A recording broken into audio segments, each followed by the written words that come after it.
So, first of all, I'm grateful to this team for having given me this opportunity to be a part of this wonderful, auspicious occasion on this great day. And so many known faces and faces that I've worked with, I've discussed with, we've been collectively frustrated several times. So I'm happy to be here, and I welcome this batch, the inaugural batch of Rasham School of Public Leadership. And let me say this that there is a certain aspect of bravery that has to be attributed to the team, but I would certainly impute a greater degree of bravery to the students, simply because under the current circumstances, for you to have invested in an unorthodox program such as this is is sign of hope for the civilization, and gives a lot of people such as me confidence that our efforts and our voices aren't dissolving in ether, and that somebody is listening and somebody is paying attention. And that's a huge morale booster, because 9 out of 10 times a journey such as this can be lonely, and it's a great sign of things to come. And as someone who believes in it, I think the stars are perhaps aligning in the right direction, and they have been since 2014. And let's hope that it continues in that particular direction. And let's hope that the alignment of the stars percolates from the political level to the societal level, which is, I think, the most important, and which is perhaps more sustainable in the long run and less transient. And I hope that this particular batch takes this initiative forward. As someone who was the product of the first batch of the IIT Law School, this much I can say, that look out for a lot of teething issues. And I take the liberty of saying this. Look out for a lot of teething issues, but don't be bogged down by them. You've taken a conscious decision, hopefully as an adult. So embrace that decision. And the moment you have taken this decision to walk in this particular direction, there is no looking back. You do not have the option of looking back. I think you should shut every other option tightly. This is the only way forward. That's the only way you succeed. As someone who has made a transition from engineering to a different profession, take this as not advice, as experience coming from someone who has spent a decade in a very different profession altogether. So my suggestion would be, the only way you succeed is by not looking back. The only reason that you should look back is to draw from the skill sets that you may have gained as part of your previous experience or your previous avatar. But this is your new identity. Embrace this identity in its entirety. If somebody calls me an engineer now, I shun that person. Not because I'm ashamed of my engineering background, but I'm a lawyer now. That's my only identity. There is no other identity. That's my only identity. I don't wish to be called as an engineer turned litigator anymore. I cut that portion out completely.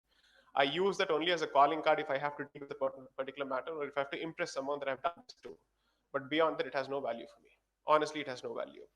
Unless and until you embrace this, you will suffer from multiple identities, which I don't think is the best of things. After all, India today is the consequence of multiple identity disorder. Okay, so this is very important. Had this come from someone who had done a 5-year law program and who'd been a lawyer from the outset, or who'd been a law student from the outset, perhaps it wouldn't have carried the weight it does. And it carries weight even if I so some myself, simply because I've been through that transition. And I think it's a fantastic opportunity for you to uh, blaze a trail as the product of this first batch. So what you are and what you become will effectively represent this institution. Faculty is never the ambassador of any institution. They are incubators. The ambassadors, the calling cards, are the products, the output. So there's a huge sense of responsibility, and I don't think you need to be told anything about responsibility, because had that not been the case, you wouldn't have joined this program in the first place. So I don't think you need any sermons on responsibility. The only suggestion that I can perhaps offer is, this is a fantastic bubble or an island that they managed to create, like a corona bubble. In the current atmosphere, given the kind of let's say situations that we live in, I think this is a fantastic initiative. And I don't think such an initiative would have been possible a decade ago. Impossible to wear this kind of an attire, to start with this kind of an invocation, and to be able to speak this language with the confidence that we do today would have been impossible. So clearly something else is happening which is beyond the ken of rationality. Something else is happening. It's your choice whether you wish to be a part of this party or not. The party is begun, get on board. As simple as that. You lose, you're the loser. So, my suggestion would be that take this opportunity and embrace it. Give it your 100%. Don't expect, and I'm not saying this, and I certainly don't represent the institution. So, this is not coming in representative capacity and it's not an expectation setting measure. If you were to treat this institution as the means to a placement, I think you would cheapen your own choice. You would demean your own choice.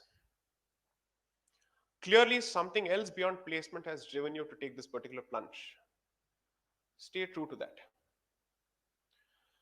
The biggest thing that I think you should leave this place with is the sheer experience of being among people who are like minded in several ways and perhaps diverse in different ways, which cannot be said of the world outside. So, cherish this experience and get ready for the crucible that's waiting for you outside. You'll be tested in every possible way, particularly because of your choice. 100% because of your choice. All sorts of labels will be imputed. I could have come and given a feel good talk. I'm trying to prepare you for what awaits you outside. I think that should be the responsibility. Because if there is an industry, that is the industry that's waiting. So I'm telling you what is waiting for you in the industry. Uh, I was having a fantastic conversation with the person who was giving me company on the way. I'm sorry, my apologies for keeping him waiting for close to an hour, Priyank Chauhan. Again, an engineer turned whatever. uh, I mean, I had such a brilliant time speaking with him and his own experience of making the transition from engineering to international relations. Amazing transition. In fact, that's an even more uncertain transition than making a transition to the legal profession, because there is some degree of certainty in the legal profession. You put in an X number of hours, you know what comes out, literally speaking. That's not the case with his choice. So I admire people who've made these choices. So when I was discussing these issues with him, quite a few practical issues came out. So let me try and give you something that could help you when you leave. If you're not known for your competence and you're known for your ideological positions or civilizational positions, I think that's an utter failure. You need to be known for both. Competence without an ideological position is a mercenary with a knife who's fantastic at killing. He's an assassin for all practical purposes. A professional with an ideology is a kshatriya. So that is the choice that you have to make. What is it that you wish to be? And I don't think anybody else can teach that. They can show you the path. Whether you choose to embrace that path and internalize that code is a choice that you make. And certainly in this day and age, nobody can claim to be a victim of spoon feeding. Everybody knows what they're doing. Everybody knows it. I think ideally the age of adulthood should be reduced, legally speaking. It should come down to 15, not 18, 21 anymore, considering the crimes, of course. Therefore, what I'd suggest is, having taken this decision as an adult and this extraordinary decision, I'm not trying to scare you away. I'm trying to tell you this is a fantastic responsibility. It's a great experience. Milk it for everything that's worth. And by the time you go out, get ready for the industry and give it your best.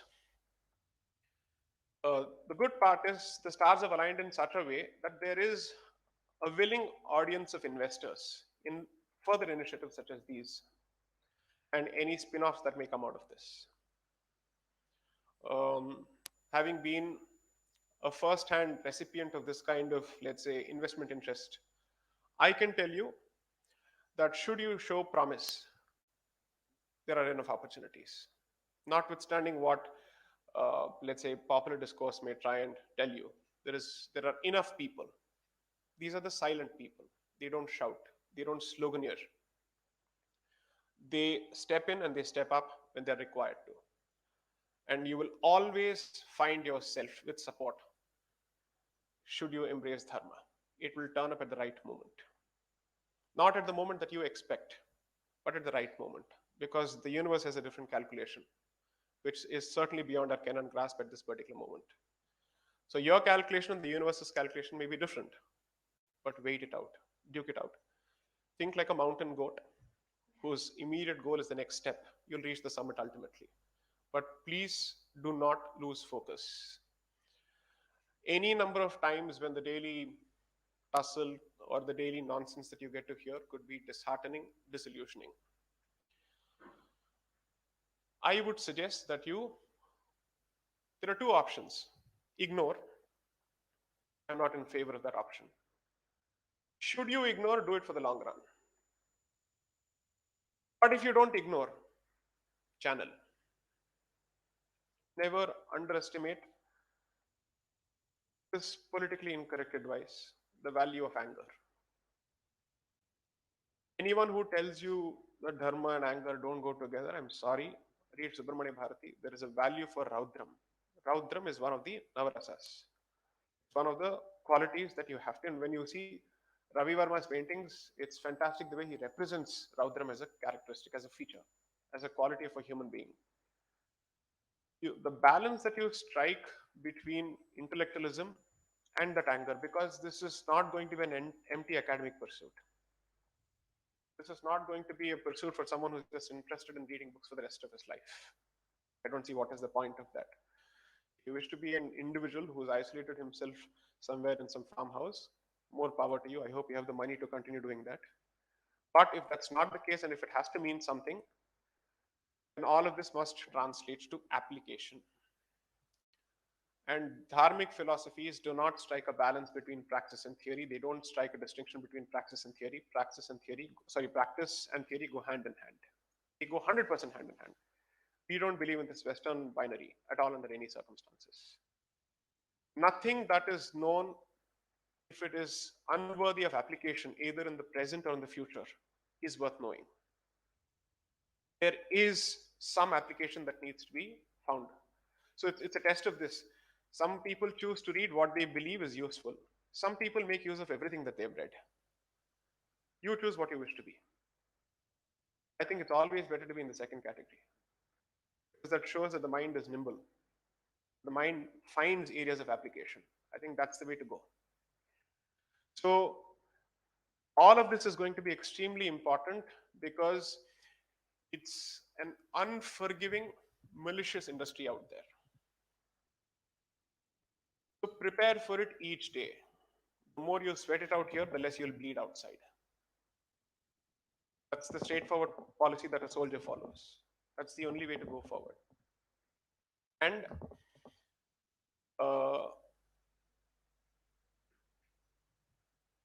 in terms of the school's thought process, the one thing that I think is extremely important, which is representative of its dharmic philosophy, is that the tendency to separate politics from academia or policy from academia and see them as two different walled gardens which operate in their own silos, I think has proven to be an utter failure.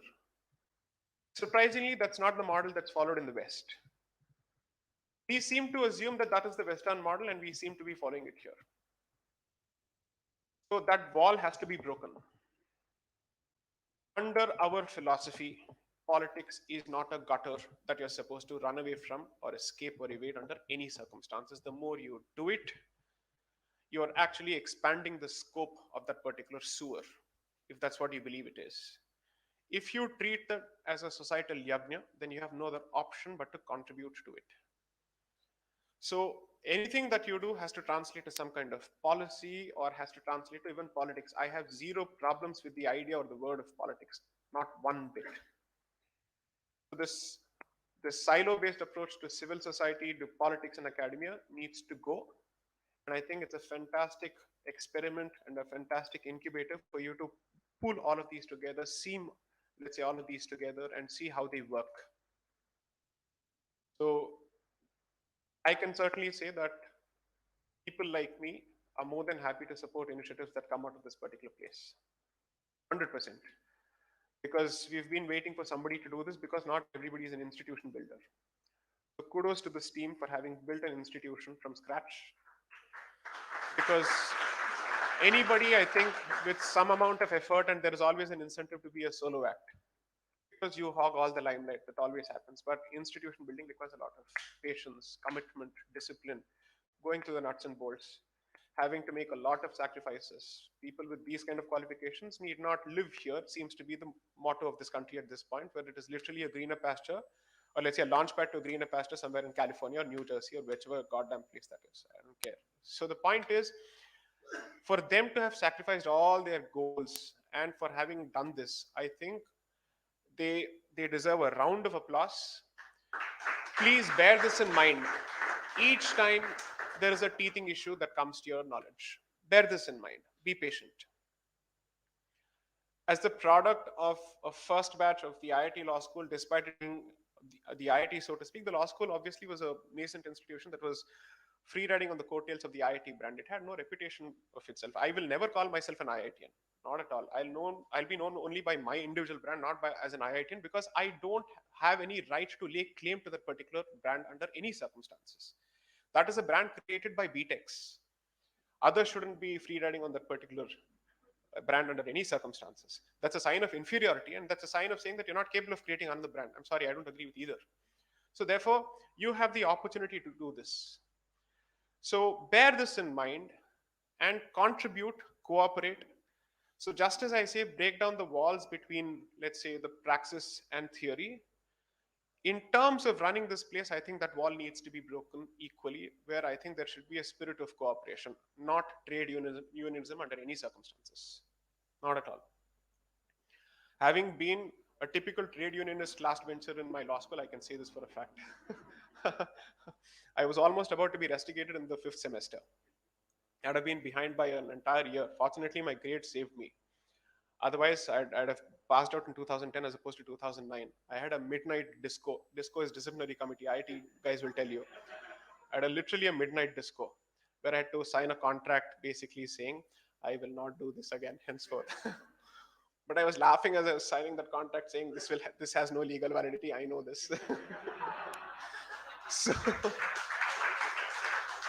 because a contract signed under duress has no value. So this is clearly under duress. And some genius also added this line that you will give up all legal remedies against any future disciplinary action. Array, this violates the contract act at the outset. So I said, that's precisely why I'm the last bencher who keeps smirking. So what do I do? You've drafted such a contract. So anyways, the point is, I don't think those antiques have any place here, because I think you've made a much more sensible decision, and you've thought through what you're doing. So give this your best. I will not take more time. Uh, I will support this institution to the best of my limited capabilities in every way I can. And I hope to see this as, I won't use the word modern. I have a serious problem with the word modern. It has serious colonial underpinnings and undergirding. I'll simply call it contemporary Takshashila. I hope it becomes one. And therefore, the hope is that we don't keep citing one Chanakya and one Kautilya and one Arthashastra. And the hope is that more comes out of this place. All the best. Jai Hind. Vande Mataram.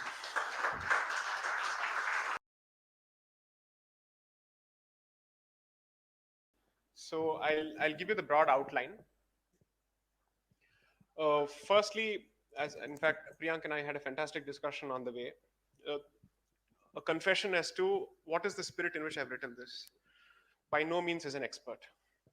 No means. I shouldn't even use that word because it's such a loosely used word. It's done to death. Expertise has lost all its relevance and meaning. So, out of the three sections of the book, which is captured in the subtitle, Coloniality, Civilization, and Constitution, the first two portions effectively are the lens through which I look at the third section. And the first two sections, I have relied heavily on scholarly literature, starting from Radha Kumud Mukherjee to Majumdar and everybody else. People who I want others to read and to try and bring them back into the mainstream historical discourse. So there, my position is that of a learner, a beginner, but someone who's committed and who has tried to internalize whatever is it that they have said. But by the time I move to the third section where I start speaking of political economy and the constitution, I have written it not as an expert, but as someone who knows something about the subject. thanks to both his training as well as the fact that he has participated in civilizational matters or constitutional matters of civilizational importance. So my training and first-hand experience come through in the third section. The idea, so I was told, why didn't you change the subtitle to Civilization, Coloniality, and the Constitution? There is a reason for it, because I'm effectively showing the civilization as being sandwiched between coloniality and constitution, as being stuck between a rock and a hard place. Okay? What is the rock and what is the hard place? I leave it to you without attracting any contempt of court. So the point is, uh, that is the broad layout. The connection between Columbus's expedition of 1492, which began what we know as the Age of Discovery, and its movement towards European colonialism, and its direct impact, documented impact, which is never discussed, on the origins of contemporary Indian constitutionalism, starting from the 1919 Government of India Act, which is effectively the first British-made constitution for Bharat. So those aspects. So typically when we discuss constitution, we look at Constituent Assembly debates. Ambedkar said this, Munshi said that, this person said that. Take a look at these reports. That's where it ends. It at best goes from 1940s to 1950. I have taken it back to, in fact, the 15th century and connected all those aspects to values we celebrate as constitutional values, specifically the report that forms the basis of the Government of India Act of 1919. And I show what they have said. What is it that they had in mind when they were promulgating this enactment? What is their vision for India, not Bharat? What is it that they said? And this book, I can confidently say this. People can disagree with me on my conclusions. People can disagree with me on the positions that I've taken, but you will not be able to catch me on facts. You will not be able to controvert me on facts. That I'm very confident of, even if I say so myself. Because I've literally spent a lot of time pulling out the first-hand material. What first-hand material? British parliamentary debates. What was going on in their minds? Because you see, be it in criminal law or in human psychology, the most difficult thing to distill and discern and decipher is the human intent, the motive. You'll never be able to get it. You only have to judge it on the basis of actions. So I've tried to decipher what the intent is, and I've tried to say, this is the intent, the outcome is in front of you. Why do you now secularize the conduct? Okay. So I've tried to connect all of that. I expect a huge calumny campaign against me for whatever I've said from within and outside. But be that as it may, I'm 100% sure that the references speak for themselves, so that nobody can accuse me of confirmation bias, saying he's put the conclusion out and he's using the facts to somehow weave his way towards the conclusion. No. People can see the conclusion in front of their eyes. I'm merely saying this is the path that it is effectively, let's say, traversed or traveled. And this is the journey that this particular sacred legal document has effectively taken. Now you tell me, why should we think any different? Why should we have any different positions with respect to this particular document? So this is the first part of the Bharat trilogy, where the period ends at 1919-1920, where I connect the confluence of three important milestones: the end of the First World War, the founding of the League of Nations in 1920, the passing of the Government of India Act of 1919, all three being connected. This was not a national development, this was the consequence of an international development. That's the point that I make. The second book will cover the period between 1920 and 1951. 1951, because that's when the Constitution was amended for the first time. It's typically known only for the amendment with respect to land reforms, but the other thing that is typically ignored is that free speech was truncated by the fount of free speech, Sri Pandit Jawaharlal Nehru, ably aided by the father of the Constitution, the then Law Minister, Dr. B.R. Ambedkar. So that happened then. The third part, or the second sequel and the third part of the trilogy will therefore cover the period from 1952 until 1977, when Mrs. Gandhi actually inserted socialism and secularism, and then subsequently what happened there. So that's the tentative timeline. This is what the book covers.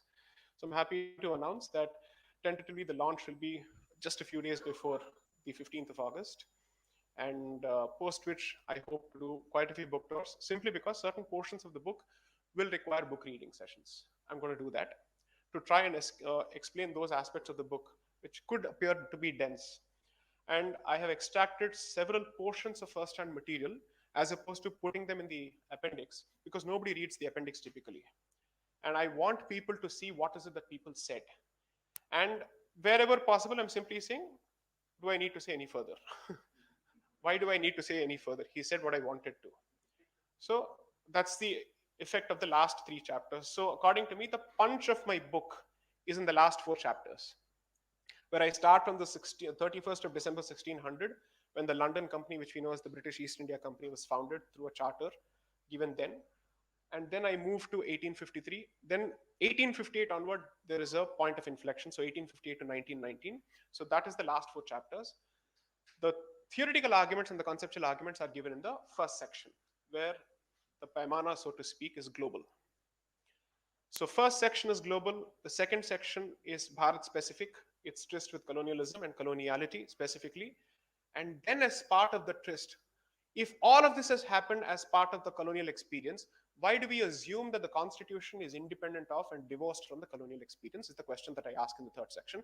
And then I support it with evidence. I've approached this like a lawyer who's proving his case. I'm not neutral. I don't claim neutrality because the age of neutrality, if it ever existed, has long gone. So therefore, I have clearly taken a position with the intention, here's my position and here's the material. Blame the position, let's see what you do with the material. Next.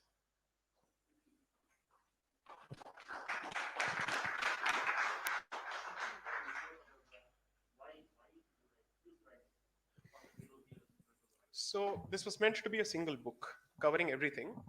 But by the time I was done with 60% of the book, and by the time the material was surfacing as we kept writing, I said it can't be a coincidence.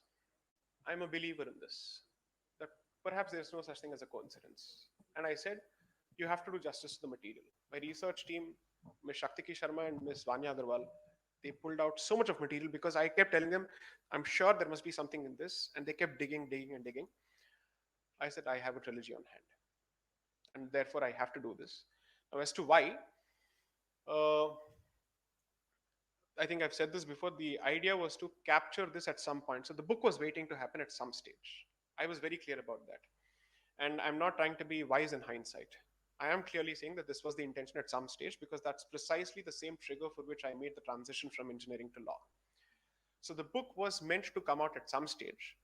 The let's say my personal journey from 2018, ever since I participated in a few cases, and the developments, the tectonic civilizational developments of 2019, and the nonsense that followed thereafter, the reactions, the so-called reactions, I said it's time.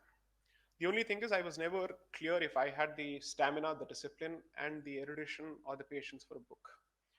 Not that I have now that I've written. I know one thing for a fact, I have the discipline. Whether it has depth and erudition, I leave it for the readers to decide and posterity to decide. So I had to test myself through a couple of pieces through the Sunday Guardian column, Daily Guardian column. And after about 18 to 19 pieces, I said, testing is done. I'm sure, the audience has responded positively. Therefore, I said, now I'll start on the book. So I started the book, I think, on the 12th of October, and it ended on Sri Ram Navami, 21st of April. And after the several rounds of editing, constant editing, chopping, all that I've done, I had a fantastic editorial support from a very popular Twitter handle, Sai Priya, who is a doctor by training. So she's fantastic at editing. So she helped me make it more readable, because when a lawyer writes, he's in a fighting mode constantly. Okay, I proved this, hence proved. I proved this, hence proved. He's constantly doing this, and it gets repetitive after a point. So the only thing that's missing is an objection, my lord. So who are you going to object? You're talking to yourself. That'd be stupid. So, and the lawyer drafts. He doesn't write. There's a difference between drafting and writing. So drafting is chisel, chisel, chisel. People can't read that beyond a point. That's why most people hate lawyers. Kya likhte samajh mein nahi aata hai. So the idea was to loosen that a bit, those rooms for, let's say, imagination a bit. And which is why I use the column effectively as a training ground to change my writing style a bit and moving into general areas, because lawyers are comfortable with specifics. Vagueness scares them a bit. And since I'm not trained in subjects which are relatively non-specific, such as civilization, coloniality, and having the miserable misfortune of being an autodidact in those subjects, I'm sure I must have made quite a few obvious mistakes. But I'm taking that chance nevertheless, because I think I've got the pulse of it, I've got the spirit of it, which will more or less convey to the audience what I've understood of it. And it serves as a fantastic lens for the actual focus of the attention, which is constitution. So to that extent, I've clearly said on the first two sections, there is enough scholarly literature. I don't wish to pass off as a scholar. I've made the reference. I've told you what I'm using it for. Go read it. There are enough references. But whatever is it that I use that particular concept for the subsequent analysis, that job is done. So to that extent, I think it's okay. That's why the book, hence the book. And it'll be not just a trilogy. After this, I have quite a few things in mind because now it is thrown up what I would call a decoloniality series. And hopefully, I'll start covering different aspects of different regions of the country. Northeast being one of those aspects, specifically the how the tribal identity was created and whatnot. Yes. Namaskaram, Deepakanna. Yes. I'm Ruchi, one of the learners of Rashram. As the world knows you, also a flag bearer of Safe Temple movements. I would like to know one thing about it. Unfortunately, still we follow HRNCE law in India, in our Right. land Bharat. Right.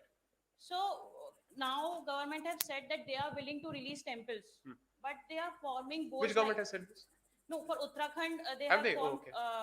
Chardham Devasthanan board, Hmm. and for other places they said that we can create a board with eminent religious leaders. So it's like it's a indirect hijacking of things, isn't it? That ultimately the board will be handed over by the politicians as well as the bureaucrats only.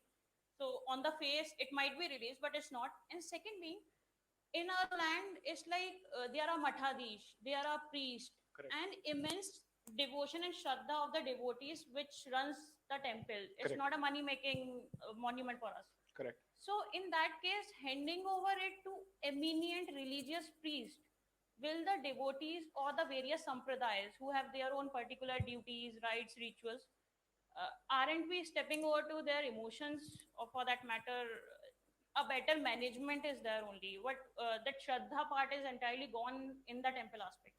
This question has the potential to open the floodgates, so I'll try and keep this very crisp. Okay. So, one, I have to say this not out of any false sense of humility. I am not the flag bearer of any movement. No, under no circumstances. I don't wish to be either. Because, one, it would do injustice to several people who have really sacrificed their lives before me, who have been doing this for several decades now. So, I'm not. I am the proverbial squirrel who's contributing a pebble to this bridge, period.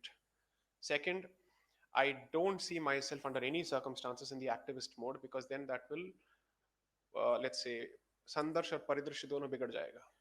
You're supposed to, your lens must be very clear. And I'm a fan of clarity in whatever I say. Even if I'm wrong, I should be clearly wrong. At the very least, people should know where I'm wrong and how. I don't wish to, let's say, run circles around a particular proposition. So therefore, I'm in this as a practicing Hindu who's interested in protecting a certain way of life. And I use that much maligned phrase for a very clear reason. It'll come out in the book. Whether Hinduism is a way of life, I've addressed this legally also. So I'm using my limited skill sets on a pro bono basis like any other lawyer would do. Most people do that for NGOs who work for free speech and human rights.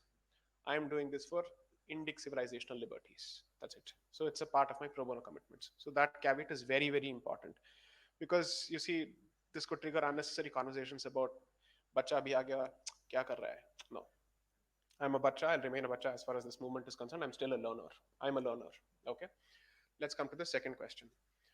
I agree with the sentiment that you've expressed and the apprehension you've expressed. And that's precisely what is going on in our minds as well, saying what's happening. So, which is why any movement that comes with a political trigger will have the effect of politicization, when in fact it must merely be the last mile for implementation of a societal destination or goal. And that's why I'm very, very wary. Of course, someone might say, no, no, that's not a political organization that has said this. It's a cultural organization that has said this, which has got nothing to do with politics. Which cultural organization has got to do with politics and not got to do with politics? We all know, right? So therefore, anybody who comments on this particular issue has effectively stepped into the realm of politics because it is rife with politics. Okay, so that's one. So that apprehension I completely endorse, and I'm happy that we are not the only ones who are thinking on these lines. The cynics who always have a problem with what somebody does. No, I think it's a legitimate apprehension. Thank you for endorsing it. Second, the problem with the position that you've just laid out is the much maligned creature called the Brahmin or the priest. Okay, since there is a significant degree of stereotyping that this particular group has gone through, and there is a direct equation which lands in people's head that priest is equal to Brahmin, which is not the case across the board. Okay, the public reaction in public discussions will be पंडित के हाथ से इसको निकालो किसी भी हालत में. But in private discussions, that won't be the case because the public energy is different. Something manic happens there. Okay. And then suddenly everybody starts saying this nonsense. Okay. Now, this is not something that you can accuse the usual suspects of alone. That is a rogue that all of us are equally afflicted with, significant degree. I mean, only the degrees will vary. So, if that is the case, can you hope to raise this question before a political audience, or even for that matter, a non political larger audience, without being accused of a caste supremacist? The moment you start doing this, this is where the discussion goes. So, therefore, I think that the Free Temple movement will effectively decide quite a few things, especially the course of public discourse on the issue of caste will also be one of the issues that will be discussed as part of this. Either you go with the nonsense that's been taught to you all these days, or you revisit it. And you don't use, and here's the cynicism and opportunism that comes here, you don't use a colonial version of history for a so-called Indic goal. The moment you do that, I'm sorry to say, you're no more worth trusting. Whoever it may be, whichever dramatist person it may involve, whoever the stakeholder may be, after that, the bets are off. Next. Namaste, sir. I'm Dhavan. So when you said your star started aligning after 2014, I must. You're not my star, Samma, generally. I must confess that I think now that my star started aligning after I started following you, and my question was. I pity you. My sympathies are with you. No, I'm glad to be. And my question is about the book. Is there any particular reason why you have stopped at 1977, the 1970s? No, so that is the minimum time frame for the third book. But of course, there have been significant developments after that. See, a lot of it is a function of my time. Contrary to some kind of opinion, I'm not into this full time. I'm a professional litigator with a 17-hour schedule. Plus, I'm an insomniac, thanks to IIT preparation that every engineer goes through in this country. Okay, so therefore, my sleep patterns coupled with all of this effectively ensure that I have very limited time for everything else, notwithstanding what people perceive as my presence on Twitter.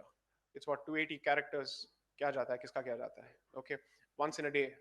And the number of tweets don't even match the number of time, or let's say the number of years I've spent on Twitter. Okay, so therefore, it's largely a function of my professional commitments. And the point is to not populate a book with too much information. Take a few topics, address it with clarity, because the constitution has so many developments connected to it that I can't do justice to it completely. Once the trilogy is ready, according to me, that's the master template on the basis of which spin-offs can come out. So I can perhaps stop the trilogy there effectively, but I can use that as the conceptual basis for subsequent works to effectively say, I've said this here, now let me connect what I've said here as the primary proposition with subsequent developments to see whether there's a continuity in this thought process or not. That can happen later. Therefore, at the very least, 1977. Beyond that, I will see depending on my schedule. Yeah, yeah. Rain in whenever you wish to. Yeah. 2 more questions. Yeah. We'll end it with a lady. Courtesy Sabrimala. Hi. Yeah. My name is Prasad. I heard you saying, you say ki, the civilization is being sandwiched between the colonization and the constitution. Yes, please. So apart from Rastram, what probable solutions you would like to suggest us through this book and all? So I think there are quite a few options within the much reviled and rightly reviled RTE, Right to Education Act. There are exceptions which are carved out in that which nobody wants to look at. For Ved Pathshalas, there are exceptions. I'm sorry to say, but those are your roots. And I'm not sorry to say that. And Raghav and I have had these discussions extensively that it starts and ends with education and nothing else. Because that's what I said. Apart from Rastram, what else probable solution? So the probable solution, if I could say so, is there are certain institutions, I don't wish to name them for confidentiality reasons, who would perhaps be willing to extend their facilities as, let's say, as projects for certain civilizational initiatives. Yeah. And I don't have the bandwidth for it. So on certain aspects, I can be a prime mover, which are closer to my area of expertise, or if at least if not expertise, core competence. And on certain aspects, I can move a few wheels and cogs in the chain and basically say, I can do this, I can introduce, I can do all of this. So wherever there is an initiative that I passionately believe in, and it's something that I would have done had I had the brains and the time and the resources for it, if I see a connect there, I support it to the best of my abilities. Like Rashtam, there are quite a few other initiatives. So in the long run, the selfish hope is that our children go to schools and we don't have to be worried about what they come out with. That's the only thing that I'm interested in. That's the only motive that I think I'm driven by at this point. When somebody says I'll send them to another university which is closer to this particular place, I say please. And my fear is that those options are increasing and we are on the decline. Those institutions that have existed have also started compromising on their values thanks to this nonsense called wokeism. So I therefore want to try and give them a run for their money as much as possible. I'm sure we won't go down, but if that is what is written, we are not going down without a fight under any circumstances. So therefore, the idea is to pummel, punch, and drive this point as hard as possible because that's the only language the other side understands. And that's the only language I'm happy to speak in. So therefore, the idea is to increase these options so that you're not in the minority and you are the mainstream. That the products of Rashtram are never outnumbered. And that there are more such institutions. And that more people, because you see, the Hindu society has suffered from monopolization of its outcomes or its goals. That should never happen. And I say so with no disrespect to the founders here. We are at such a place that a monopoly doesn't help. Here, the free market has to rule, and effectively, we need more options, as many options as possible, preferably starting with the right intentions and continuing on the same path. Right? That's the answer. I know I've not been specific, but that's for a very good reason. I don't wish to name. I can only say initiatives such as these are on the way, and people like me will support them to the hilt in every manner possible, openly and publicly. Yes.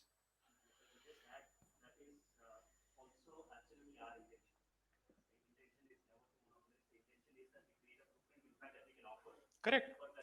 People should know that it's a feasible model. That's it.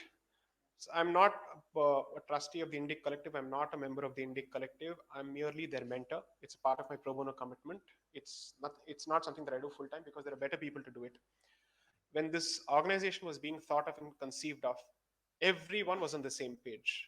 It should inspire people and tell them it is ideologically feasible, it is logistically feasible, it is legally feasible, and certainly financially feasible.